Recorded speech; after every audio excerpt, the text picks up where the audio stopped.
matching the dress. How fabulous. I know. And the sparkly loafers. Thanks. Obsessed. Thanks. Oh my gosh, that's so nice. Such a lovely yellow. Very subtle yellow. Thank you. I know it's summery, but I was trying to be kind of on theme here. No, you are. Okay, great. You very much are. Very Thank much you. so. Nice. Ready to go? Lashana, congratulations to you on this film. I thought that you embodied Rita so beautifully. You have an amazing singing voice, too. Thank you. Yes. I've been a huge fan of your work. No Time to Die, The Woman King. I think you should have won every award for Izogi. So happy to be chatting with you today. Thank you. Yeah, so what I loved about this movie and how you embodied Rita, it just made me think, I know production wrapped a while ago, but is there something about Rita that you continue to carry with you today? I mean, a world of things, to be honest, but just speaking with her on her presence, just how present she is. And I know it's something that we always say probably every New Year's, I'm going to be more present this year. I'm going to be more like in the moment, and I'm really just going to take things as they come. Yeah. She genuinely lives that way. Wow. So I learned a lesson in how to be present and to keep it that way, instead of it being this temporary thing that gives you a resurgence of like a boost of life, how to really see things for what they are. She was just, she's just great. Yeah, no, you answered it beautifully. Yeah. I love that. Well, I loved how you live sung on set. Obviously, you're no stranger to doing that. I loved you as Miss Honey and Matilda as well. What do you love about live singing on set as an actor, and how does that help you become your character? Oh, good question. It just genuinely breathes life into you. Wow. When you're not miming or singing over a guide track, you feel as though you are doing the necessary emoting for the moment. You're not trying to recreate something because you're genuinely creating it. And also, you get to find things, you know? Sometimes when you sing over a guide, in the edit, you have to kind of maybe recreate something.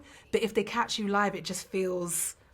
I don't know. It just feels more authentic, genuinely. I was just about to say, just more like raw and authentic. Raw. You get the raspiness in voice and the breaths and the kind of like delays and the timing of the lyrics, or just things change and you just find more of the character through it. I love that. So when did you and Kingsley first meet, and how did you develop the chemistry between Bob and Rita prior to filming? Because I loved watching the two of you in the film, and especially the scene outside the Paris party when she's like, I gave you everything. You just had such great chemistry personally and through like their singing careers as well. Oh, I'm glad. I'm a massive fan of Kingsley's, have been for years. So I have a lot of respect for him and his craft anyway. But I got someone to speak to someone to contact him and basically say, I want to meet you.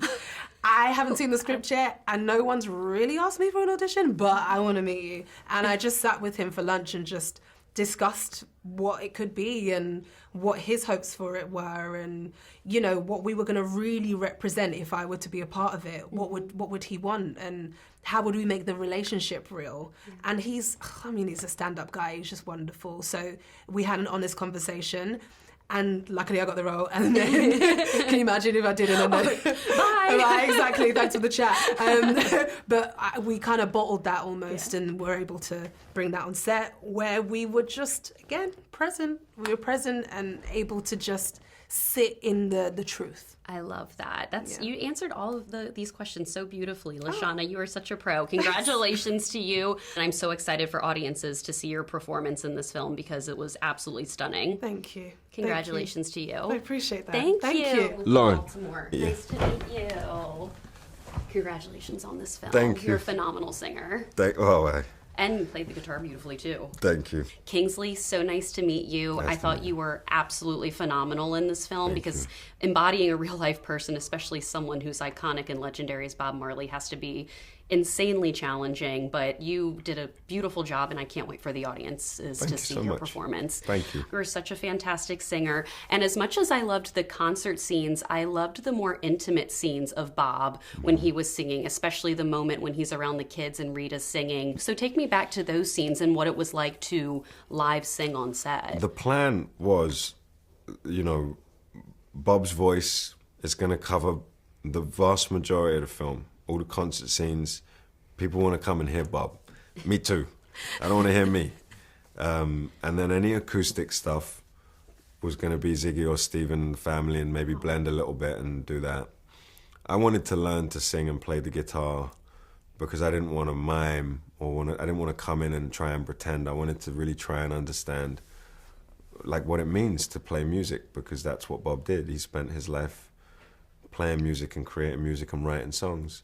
So that was just for me personally to feel connected to understanding what it is that he did. Yeah. You know, if you're going to play a footballer, it'd be like not kicking a ball. Right. So what happened is I had a great singing teacher. We worked for 6 or 7 months. I went into the room to do the acoustic scenes. I sung everything on set, and Ziggy was supposed to come in and dub. Ziggy and Steven were supposed to come in and do something, and they left it.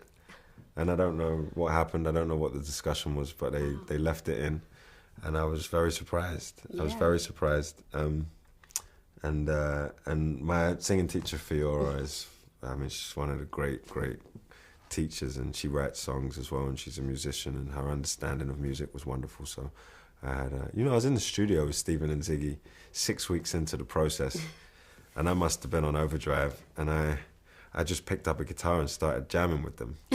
But in a not good way. I was just like, if I can do this, like if I can get over the fear of this, then we'll be good. So I just went and we was like singing all the Bob songs, and we were playing, and my chords weren't great at the time. And then I remember Ziggy coming over and doing things with my fingers and putting them in the right place. So I just remembered that. That was insane. Very, very cool. Well, I know you rapped a while ago, but is there something about Bob that has remained with you since you embodied him so beautifully? Is there something that you kind of hold on to that remains with you still as an actor? Yeah, his commitment and his work ethic, and his love of music, and how much he put into the work. You know, he was an extraordinarily motivated person, and I heard from many people that he was big in like self-betterment and encouraging people to be the best versions of themselves, and he spoke about the subconscious, you know, and really listening to your subconscious self, you know. And if you need an answer to a question, if you just find stillness and listen, that you can do it. So there's a whole bunch of things where I was like, wow, really Bob was on a deep one, you know. He was really, I think he was a really special human being, and everyone I spoke to who knew and loved him, and his friends from growing up, all of their memories are of him just being a wonderful person. And but I loved how concerned he was with people doing good for themselves. I heard it was very intense to be around, and that, you know, the idea of like chilled and all of that, it was intense. I think when Bob was creating music, it was intense, and so it was a huge thing that I learned about him, and yeah, just a lot of respect for that, you know. That's awesome. Well, they are wrapping me. Please tell me you have the iconic fur coat that Ryan Gosling's Ken throws to you at the end of Barbie. They didn't give it to me. Darn. They didn't give it to me. Basketball Ken needs to have it. He needs it. He loves it. He loves it. I was like, what if Kingsley actually does have that in his closet, a version of that? It's a nice coat. It is a nice coat. It's yours now, though. You need to hit up Greta. It should be. Yeah. Maybe I'll call them and tell them to send it. It's probably in a storeroom somewhere. It probably is. It'll be in a museum someday, I'm sure. Kingsley, again, congratulations to you, and I'm so excited for audiences to see this film. You were phenomenal. Thank you so much. Thank you so much. Appreciate your time today. Nice to meet you. I'm so excited to chat with you. Little Women is my favorite Greta film. Thanks. You're such a fantastic John, because I'm a fan of the book, too. Thanks. Yeah, sweet book, sweet film. Yeah, very sweet film. James, so nice to meet you and chat with you today. Likewise. Congratulations on this film. I thought it was stunning and absolutely fantastic, and I cannot wait for audiences to see your performance in this, honestly. Thank you. I was just talking with you how I love Little Women, and you and Kingsley are going to be connected in the cinematic universe forever now with this film, and then also both working with Greta in Barbie and Little Women. But yeah, Little Women is fantastic and my favorite of Greta's, obviously. I was curious what conversations you had with the real Chris Blackwell, if you spoke with him at all to prepare for the role. I did.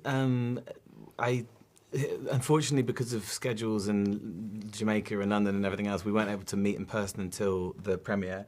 And then what was really useful was having Neville Garrick, who's one of Chris's dearest and oldest friends, on set every single day. So almost, I think, probably more valuable than having the real person, because, I think Chris is incredibly humble and quiet, and it's interesting how there are very few photos of him with his artist. And I was trying to find like reference points and photos, and he would much prefer to be kind of in the shadows and quietly elevating his artists, allowing them the limelight. So having Neville there was, having an old dear friend of Chris's, was really interesting, and an honest sort of appraisal of what I was doing and whether I was on the right track or not.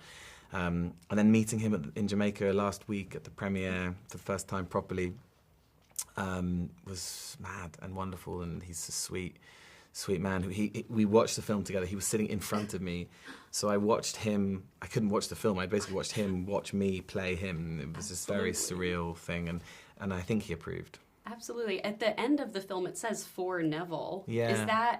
Is that the Neville you're referring? Yeah. Wow. So Neville Garrick was Bob's art director, and he designed all of the album covers. And then he was our main historical advisor on the film. And then he passed away just after the first cut. So he was in hospital, and he watched the first cut, and I think it had been a project of his for sort of 40 years to get this film made. Wow. So he was, Neville was an incredible man, and the film is in honor of him. Yeah, well, what a beautiful tribute to him, especially at the end there. Well, I loved Bob's quote in the film. He said, "My life is for the people." And it got me thinking about just how he wanted to exude happiness and make everyone happy. He didn't care about money. He just cared about, making everyone happy. And it got me thinking about legacy. And I'm curious, what do you want your legacy to be in this world? I know it's a heavy question, but it's a huge theme of the film. It is. I mean, the thing about legacy is suggests the kind of how the future generations will appreciate and perceive you. And I think, actors, I think, do sometimes are preoccupied with legacy because that your work is going to be watched when you're not here. And similarly with musicians, I guess there's a sort of, I've always thought about it, kind of, it makes death a little less scary when you think that, a version of you. But I think in terms of Bob, and I would hope in terms of my own sort of approach to the work, it's not really about that. I don't think he really cared about being this kind of icon, this sort of godlike musician for many years to come. I think he really cared about the moment, what was happening, and that's why he was willing to put himself at such risk, and stand up in front of crowds post an assassination attempt, putting himself and his family, again, at further risk. Just goes to show that he really wasn't afraid of death, and what was most important to him was finding a way to share that message of one love, community, inclusivity, right here, right now, when it was most needed. And standing up at the One Love concert, bringing Michael Manley and Edward Seeger together in that kind of incredible clinch.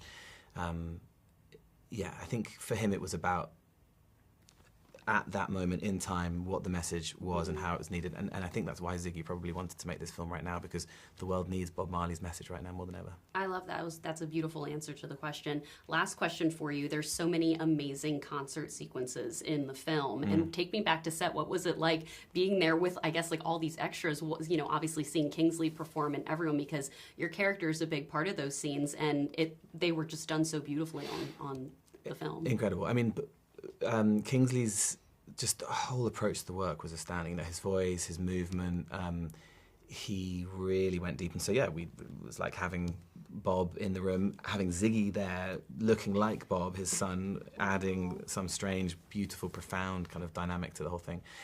For me, the really special scenes were shot when we were in the studio.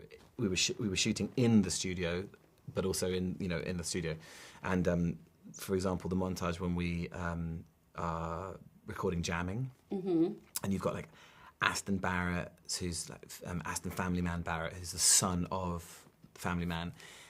You've got Davo, who's Junior Marvin's son. You've got Hector Roots Lewis. You've got Naomi Cowan. You've got these amazing Jamaican musicians. Yeah. So when the cameras were switched off, usually in a studio, it's like, we've got to half an hour to wait, let's go have a cup of tea. Those guys picked up their instruments and we go to the green room and they would just jam. And I would be singing. I mean, I'm not much of a singer, but there was such open and like welcome vibes that we just all like were hitting crazy harmonies, and I was probably ruining it for everyone, but it was just really fun. I have really, really special memories of that now. Absolutely. Well, your next film is going to be a musical. I'm seeing it, James. Chris Blackwell, the musical. Let's see. Yes. Yeah. Well, congratulations to you. They are wrapping me. It was so lovely to chat with you today. Thank Likewise. you so much, and I'm so excited for audiences to see this film, honestly. Thank you. Appreciate it. Thank you, James. Thanks. Well, so nice to meet you. I absolutely loved this film. Congratulations to you, first of all. Thank you so much. Hey, there was a lot of gorgeous transitions, but one of my favorite transitions is when we see Bob staring into the fire, and then there's this stunning transition where we see him perform live in concert in Paris. Talk about the decision of that transition with his character, and then also, I guess, the decisions of how you decided to transition back to his childhood as well throughout the film. Yeah, I think, it was known that Bob had visions. Apparently, he even had visions of the shooting before it happened. And so that was an element that we wanted to play with that also, defied the sort of convention of the typical biopic. And so I loved the idea of leaning into the visions, but it was sort of, how do we make them cohesive? When should the visions happen? And then the thought was to tie it to the music and the performance. And when Bob is going through these visions, when he's looking out at the crowd, what does he see? Maybe he doesn't see the faces. Maybe he sees something else. Maybe he sees the thing that he's been running from his whole life. And so that's how it seemed to happen organically in that way, in the placement of it, and sort of construction of that reoccurring image that we see in the film. But yeah, once we landed on that, then it made it easier to actually create shots that could help us to transition. And so you can't create that fire, the fire effect on him as he's playing Exodus without knowing that we were going to place it there. And so, yeah, it was really helpful to work that stuff out before, so that we can plan with my DP Robert Elswit, how we were going to shoot, how we were going to capture that. Who better to shoot fire than Robert Elswit? There will be blood, and I was like, all right, Robert, we got to get you in some fire, and we're gonna make something magical together. And the cinematography was stunning. Yeah, I mean, just what an incredible DP, not just from pictures, but just a great storyteller. I think that's what Robert lends to the filmmaking process. It's just his knowledge. Nothing feels like we're on a stage. Nothing feels like we're in a false place. And I think that's lighting. That's commitment to making something feel real and authentic. And kudos to them. Obviously, our production design, Chris Lowe, did a tremendous job. Yeah, you had a good DP. I'm curious how much Kingsley live sang on set. I love the scene towards the end where he's singing, with all the kids and Rita there, and of course that moment when he's singing with the boys in the car. That's so sweet. But I know you used obviously Bob's real voice, and I know Kingsley did sing on set. But I was curious how much and how that worked. Yeah, look, he performed every scene in the film as if he were singing himself, and everything you see Kingsley's performing, and we needed him to do that to make it feel real, to make it feel like it was coming out of his voice regardless. And I think it was great. It was great for him to because the intonation in the face and the way his face scrunches or whatever, or how he's practicing, you get all the nuance of performance that way. If he's really doing it. And I remember calling Rami Malek and talking to Austin Butler. I talked to everybody. I was like, how did you guys do it? Give me the lowdown. And so it was great those guys were so helpful because they wanted Kingsley to succeed.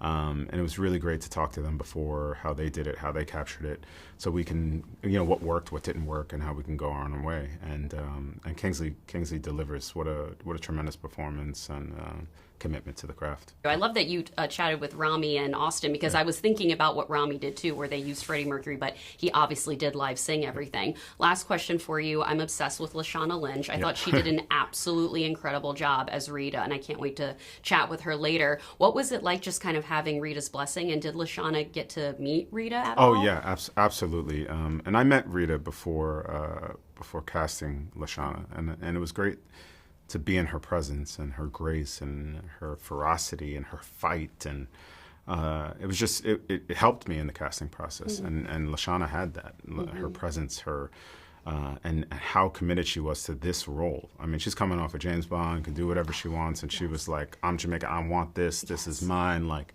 she went after it, and she went after it like with a vengeance. You know, like, Ray, don't mess this up. So it was great. Like, I love that. I love being challenged by your actors because it forces you to level up. You know, you can't ever get too comfortable in this game. You know, you can't let your guard down, especially with Bob. It's one of those things that the pressure's too high. It's too important, and they really held me accountable in the best way. So kudos to her. What a performance! I think she's a brilliant actress with such a bright future ahead of her. Absolutely. Well, they are wrapping me. Ronaldo, so nice to meet you. You should be very, very proud of this film. And Kingsley and Lashana, James, everyone did a fantastic job. I can't wait for audiences to see it. Thank you.